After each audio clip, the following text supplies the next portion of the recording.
Élu de l'univers, arrête-toi. Cet instant n'est pas un hasard. Le cosmos lui-même a orchestré cette rencontre divine. Ce message prophétique vibre à la fréquence de ta destinée. Tu n'as pas trouvé ces mots par accident, tu as été guidé ici par une synchronicité sacrée. Avant même que ton âme ne s'éveille ce matin, les forces cosmiques préparaient déjà ce moment crucial.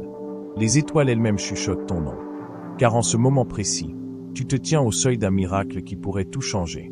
L'univers retient son souffle. Les sphères célestes s'alignent. Une révélation prophétique attend ton cœur préparé. Ce que tu t'apprêtes à découvrir est si puissant que les forces de l'ombre ont tout fait pour t'en éloigner. Dans les 7 minutes qui viennent, tu vas comprendre pourquoi les obstacles ont été si intenses récemment. Pourquoi certaines portes se sont fermées. Pourquoi certaines relations se sont éloignées. Tout prend soudain un sens divin. Ta main tremble déjà en lisant ces mots, n'est-ce pas? Ton esprit reconnaît une vérité ancienne. Une mémoire cellulaire s'éveille. C'est le signe que tu es prêt pour la transmission sacrée qui va suivre. Ne fuis pas. L'univers te parle directement en ce moment. Ce message vibratoire est ton appel à l'éveil. La grille cosmique attend ton alignement. Le miracle que tu as tant prié d'obtenir est sur le point de se manifester. Élu, arrête-toi tout de suite. Où que tu sois, quoi que tu sois en train de faire, j'ai besoin que tu comprennes quelque chose. Ce n'est pas une coïncidence. Tu n'es pas tombé sur ce message par accident. Avant même que tu ne te réveilles ce matin, avant que tu ne prennes ton téléphone ou que tu n'allumes ton appareil, ce moment avait déjà été arrangé. Il y a une raison pour laquelle tu entends ces mots en ce moment même.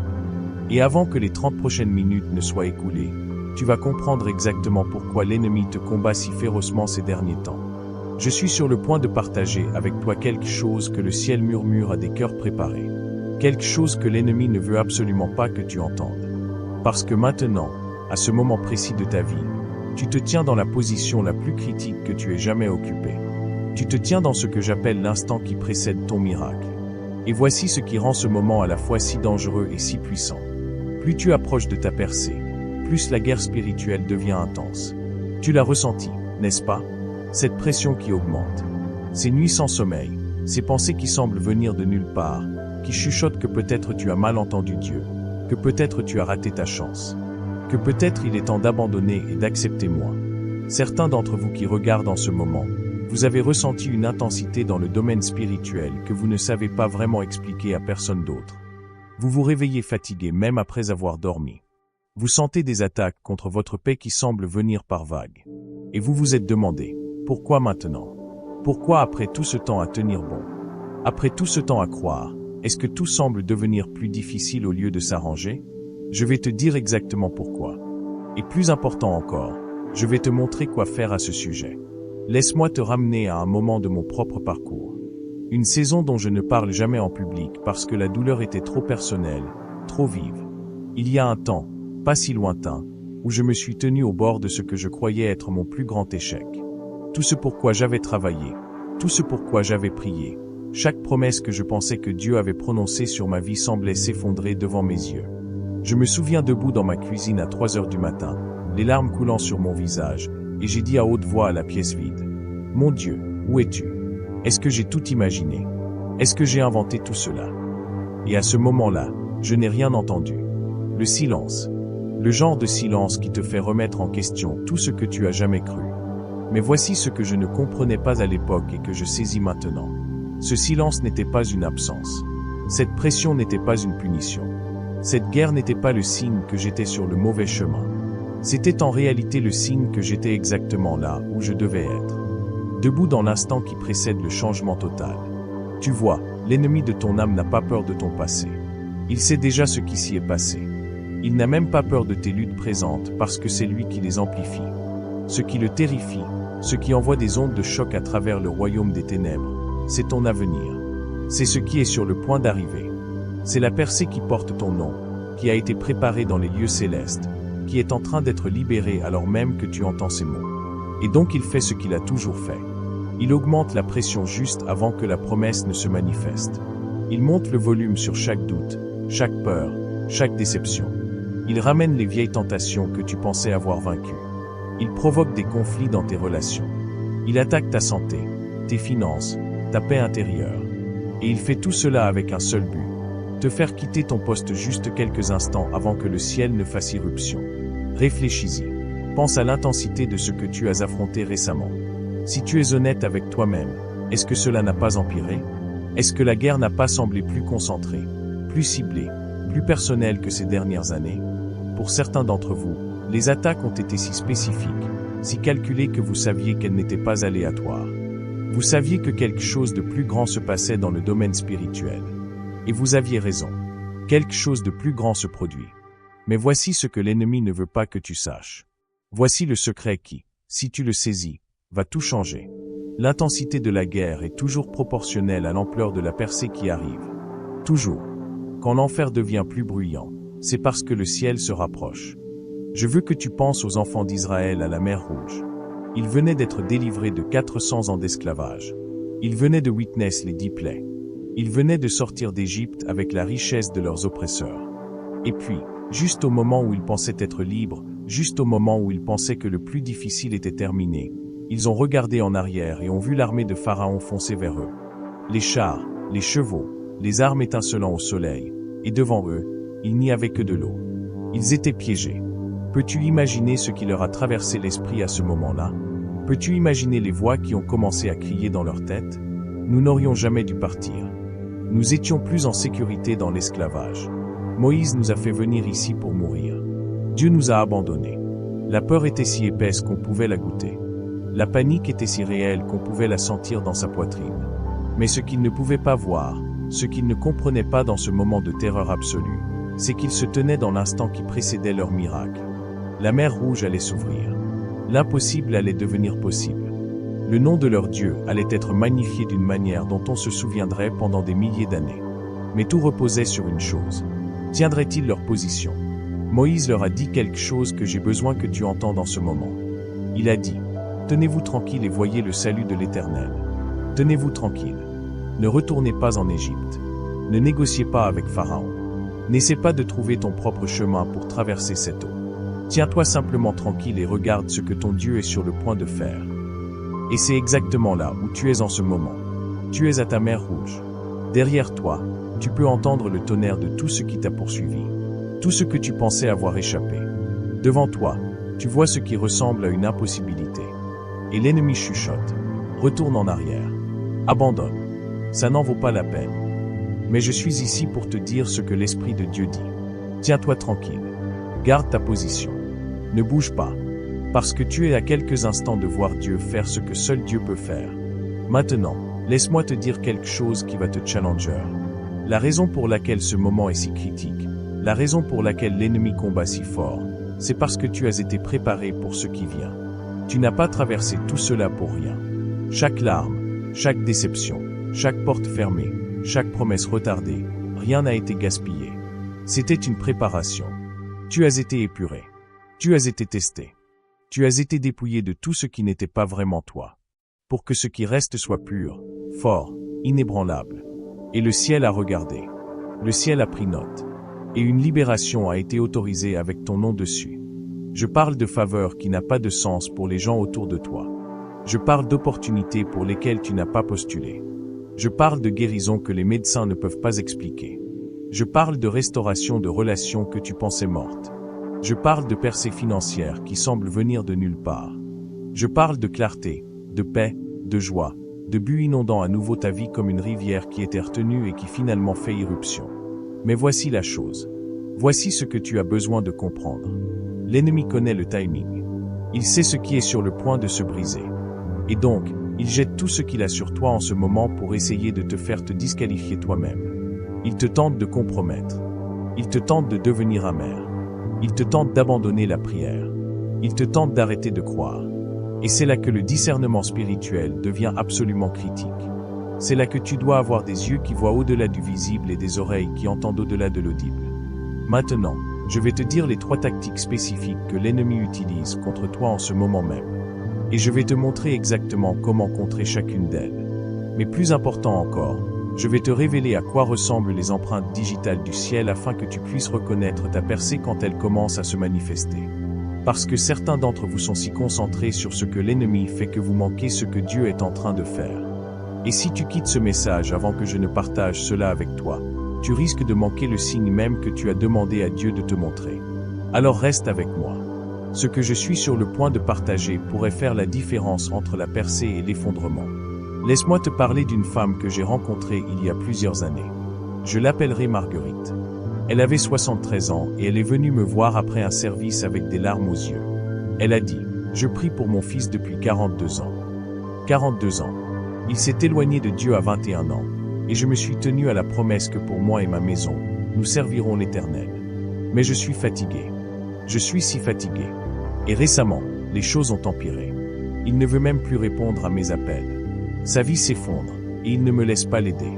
Je commence à me demander si je devrais simplement accepter que les choses restent ainsi. Je l'ai regardé et j'ai senti le Saint-Esprit se lever en moi avec une telle force que j'ai su que ce que j'allais dire ne venait pas de moi. J'ai dit, Marguerite, ce que vous vivez en ce moment n'est pas un signe que c'est fini. C'est un signe que c'est sur le point d'arriver. L'ennemi essaie de vous faire abandonner votre poste juste quelques semaines avant que votre fils ait une rencontre divine qui changera tout. Elle m'a regardé comme si elle voulait y croire, mais ne pouvait plus se permettre d'espérer. La déception l'avait trop marquée. 3 semaines plus tard, j'ai reçu un appel. Son fils avait eu un accident de voiture. Pas grave, mais assez sérieux pour l'avoir secoué. Et dans cette chambre d'hôpital, seul avec ses pensées, il s'est souvenu de quelque chose que sa mère priait sur lui quand il était enfant. Il s'est souvenu de sa voix. Il s'est souvenu de sa foi et quelque chose s'est brisé en lui.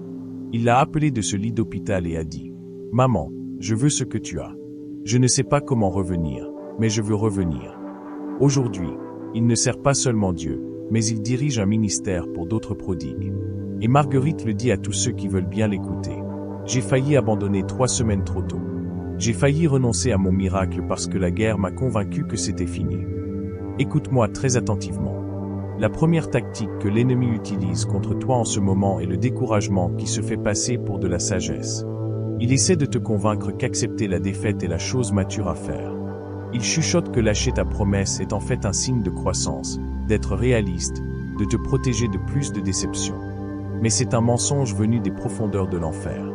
Il y a une énorme différence entre se soumettre à la volonté de Dieu et se soumettre à l'assaut de l'ennemi. L'une apporte la paix et un réalignement divin. L'autre apporte des regrets et le sentiment tenace que tu as abandonné trop tôt.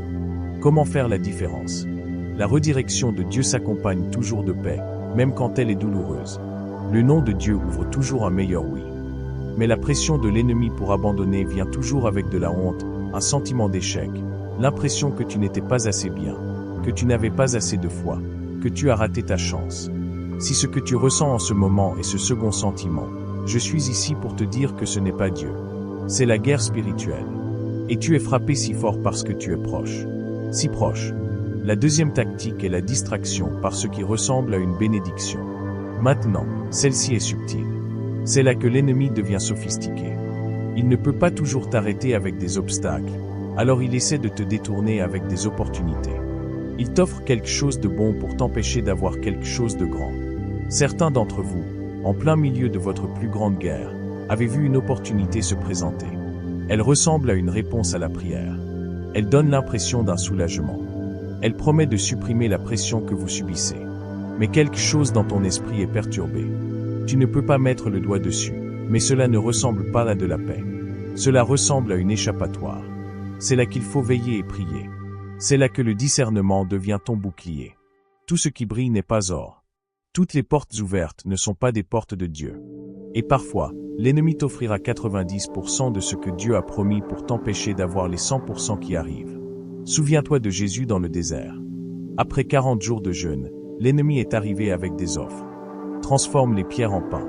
Tu as faim. Tu es le Fils de Dieu. Tu as le pouvoir. Pourquoi souffrir? Saute du temple. Tu veux prouver qui tu es. Voici une façon spectaculaire de le faire. Prosterne-toi devant moi et je te donnerai tous les royaumes tout de suite. Tu veux sauver le monde. Je peux te donner l'autorité sans la croix. Chaque offre était un raccourci vers quelque chose qui était déjà promis. Mais Jésus a compris quelque chose que tu as besoin de comprendre. Le raccourci coûte plus cher que le poids. Le détour vole plus que le retard. Alors quand cette opportunité arrive, qui promet un soulagement immédiat, qui promet de résoudre tous tes problèmes tout de suite, qui promet de te donner ce que tu attendais sans la reddition, sans le raffinement, sans le processus. Fais une pause, veille, prie et demande au Saint-Esprit. Est-ce que cela vient de toi, ou est-ce un piège déguisé en cadeau? La troisième tactique, et c'est celle qui touche tant de gens en ce moment, c'est la réactivation des vieilles blessures et des échecs passés. L'ennemi ramène à ta mémoire des choses dont tu pensais être guéri. Il te rappelle chaque erreur, chaque péché, chaque moment où tu as échoué, et il utilise ces souvenirs pour te disqualifier dans ton propre esprit de la percée qui vient. Il chuchote. Pour qui te prends-tu? Tu ne mérites pas ça. Rappelle-toi ce que tu as fait. Rappelle-toi comment tu as échoué. Dieu ne va pas te bénir. Tu n'es pas digne de cette percée.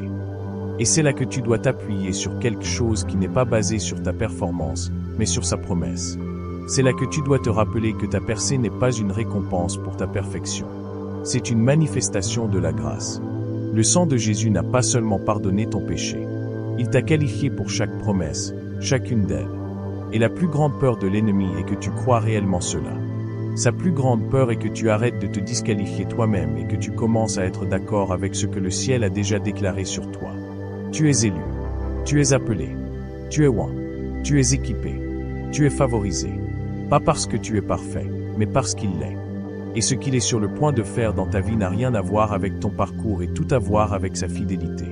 Maintenant, laisse-moi te dire à quoi ressemblent les empreintes digitales du ciel parce que j'ai besoin que tu sois capable de reconnaître ce qui est sur le point d'arriver.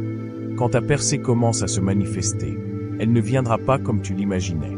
Cela n'arrive presque jamais. Dieu aime nous surprendre avec des méthodes que nous n'avions pas anticipées parce que cela maintient notre foi concentrée sur lui et non sur des formules.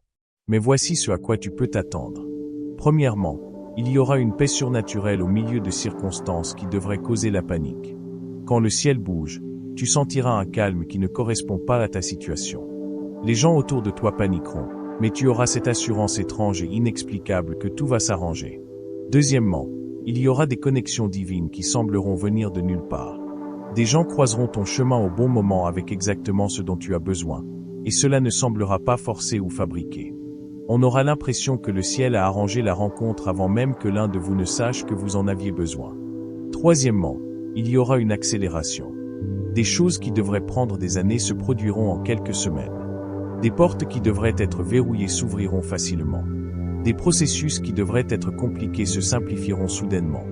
Et tu sauras absolument que l'effort humain n'a pas fait cela. C'est la main de Dieu. Et enfin, il y aura une confirmation de multiples sources. Dieu te parlera à travers sa parole, à travers les circonstances, à travers d'autres croyants, à travers des rêves, à travers cette petite voix tranquille dans ton esprit. Et tout dira la même chose. C'est ça. C'est ce que tu attendais. Reçois-le. Maintenant, voici ce que tu as besoin de comprendre, et c'est capital. Ce que je vais partager avec toi dans les prochaines minutes est l'instruction pratique qui déterminera si tu es prêt à recevoir ce qui vient. Parce qu'il est une chose de savoir qu'une percée est proche. C'en est une autre d'être spirituellement positionné pour la recevoir quand elle arrive. Et certains d'entre vous, vous êtes sur le point de manquer votre moment, non pas parce qu'il ne vient pas, mais parce que vous ne veillez pas. Vous ne priez pas. Vous ne faites pas attention. Alors, je vais te donner les instructions spécifiques que le ciel libère pour cette saison. Et j'ai besoin que tu écoutes comme si ta percée en dépendait. Parce que c'est le cas. Jésus a dit quelque chose dans le jardin de Gethsémanée que nous lisons souvent rapidement parce que nous sommes si concentrés sur l'histoire de sa trahison et de sa crucifixion. Il a regardé ses disciples et a dit « Veillez et priez, afin que vous ne tombiez pas dans la tentation. Veillez et priez. » 2 actions, 2 postures, 2 exigences pour survivre à la guerre avant la victoire. Veiller signifie rester alerte. Cela signifie garder les yeux ouverts. Cela signifie prêter attention à ce qui se passe dans le domaine spirituel, pas seulement le physique. Cela signifie ne pas devenir si confortable, si distrait, si engourdi par la routine que tu manques les signes de ce que Dieu est en train de faire. Certains d'entre vous ont arrêté de veiller. Vous avez été dans la bataille si longtemps que vous êtes passé en mode automatique. Vous suivez les mouvements de la foi, mais votre cœur n'est plus engagé. Vous priez des prières auxquelles vous ne vous attendez pas vraiment à ce qu'elles soient exaucées. Vous lisez des écritures que vous ne croyez pas vraiment qu'elles se réaliseront pour vous.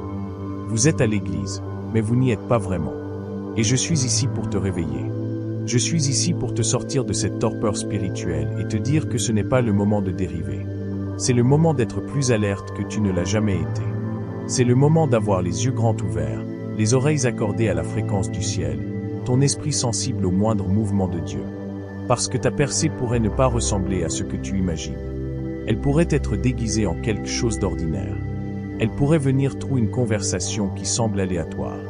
Elle pourrait venir through une circonstance qui ressemble initialement à un autre problème. Et si tu ne veilles pas, si tu ne fais pas attention, tu la manqueras. Prier signifie rester connecté. Cela signifie garder la ligne de communication ouverte entre toi et le ciel. Cela signifie ne pas laisser la guerre t'aigrir au point où tu arrêtes de parler à Dieu. Ne laisse pas la déception construire un mur entre toi et celui qui ne t'a jamais quitté, jamais abandonné, n'a jamais arrêté de travailler en ta faveur, même quand tu ne pouvais pas le voir. La prière n'est pas seulement demander. La prière, c'est écouter. La prière, c'est se positionner pour recevoir. La prière, c'est aligner ton esprit avec l'Esprit de Dieu afin que quand il bouge, tu bouges avec lui. La prière est la façon dont tu restes en phase avec le timing du ciel au lieu de courir en avant ou de tomber en arrière. Et voici ce qui se passe quand tu veilles et pries. Voici la puissance de cette combinaison. Quand tu veilles, tu vois les pièges avant d'y tomber. Quand tu pries, tu as la force de résister aux tentations qui te disqualifieraient. Quand tu veilles, tu reconnais la voix de l'ennemi. Quand tu pries, tu amplifies la voix de Dieu. C'est ton bouclier. C'est ta défense. C'est ainsi que tu traverses ce moment avant ton miracle sans te saboter. Laisse-moi te donner quelque chose de pratique. À partir d'aujourd'hui, je veux que tu crées ce que j'appelle un rythme de veille et de prière. Le matin, avant de prendre ton téléphone, avant d'allumer les nouvelles, avant de plonger dans les exigences de la journée, je veux que tu prennes 15 minutes pour veiller et prier. Demande au Saint-Esprit d'ouvrir tes yeux à ce qu'il est en train de faire. Demande-lui de te montrer où l'ennemi essaie de te piéger. Demande-lui de te donner du discernement pour chaque décision, chaque conversation, chaque opportunité qui se présentera à toi ce jour-là. Et puis à la fin de la journée, avant de t'endormir, je veux que tu le refasses. Passe la journée en revue.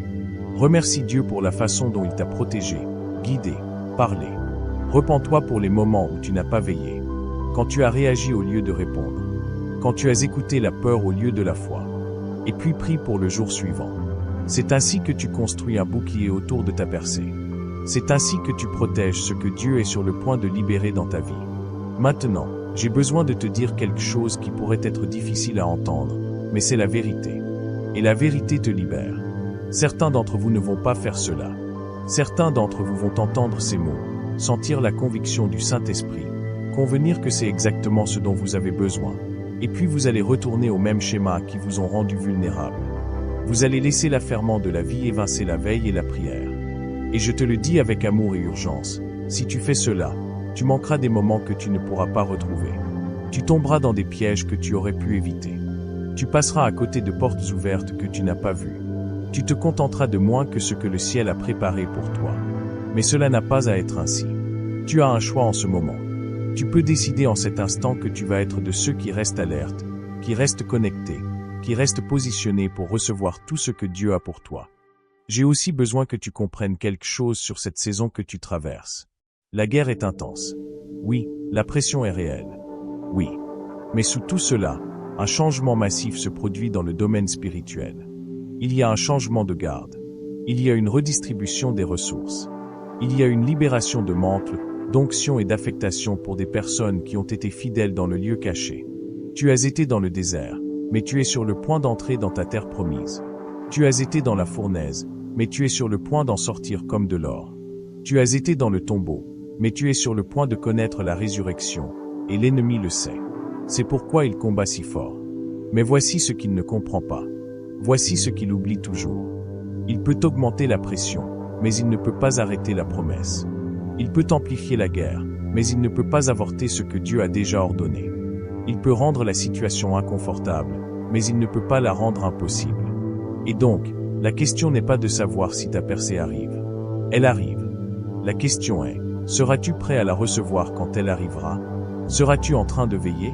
Seras-tu en train de prier? Seras-tu en position? Je crois que tu le seras. Je crois que c'est pour cela que tu entends ce message en ce moment. Je crois que le ciel a orchestré ce moment parce que tu es de ceux qui vont s'en sortir. Tu es de ceux qui vont tenir la ligne. Tu es de ceux qui vont rester immobiles et voir le salut de l'Éternel. Et quand ta percée se manifestera, quand la mer rouge s'ouvrira, quand les murs tomberont, quand le miracle que seul Dieu pouvait faire se produira, tu regarderas en arrière sur ce moment, et tu remercieras Dieu de ne pas avoir abandonné. Tu remercieras Dieu d'être resté alerte. Tu remercieras Dieu d'avoir continué à prier même quand tu avais l'impression que rien ne se passait, parce que quelque chose se passait. Le ciel bougeait. Des anges étaient dispatchés. Des ressources étaient alignées. Des gens étaient positionnés. Les circonstances étaient orchestrées. Et tout cela travaillait ensemble pour ton bien. Alors, je vais te dire ce que Moïse a dit aux enfants d'Israël à la mer Rouge. Tiens-toi tranquille. Ne retourne pas en Égypte. Ne négocie pas avec l'ennemi. N'essaie pas de trouver ton propre chemin pour traverser cette eau. Tiens-toi simplement tranquille. Veille. Prie et vois ce que ton Dieu est sur le point de faire. Parce qu'il est sur le point de faire quelque chose de grand, quelque chose d'indéniable, quelque chose qui ne laissera aucun doute dans ton esprit ou dans celui de quiconque que la main de Dieu est sur ta vie. C'est ton moment. C'est ton heure. C'est ce pourquoi tu as été préparé. Alors, veille et prie. Reste alerte. Reste connecté. Reste positionné. Ta percée est plus proche que tu ne le penses. Et elle est plus grande que tu ne l'imaginais. Et elle porte les empreintes digitales du ciel partout sur elle. Je veux te quitter avec des mots qui m'ont porté à travers mes propres moments de mer Rouge. Des mots que je prie s'ancreront profondément dans ton esprit. L'apôtre Paul les a écrits à une église sous une intense persécution, à des croyants qui se demandaient si cela valait la peine de tenir bon. Il a dit ceci.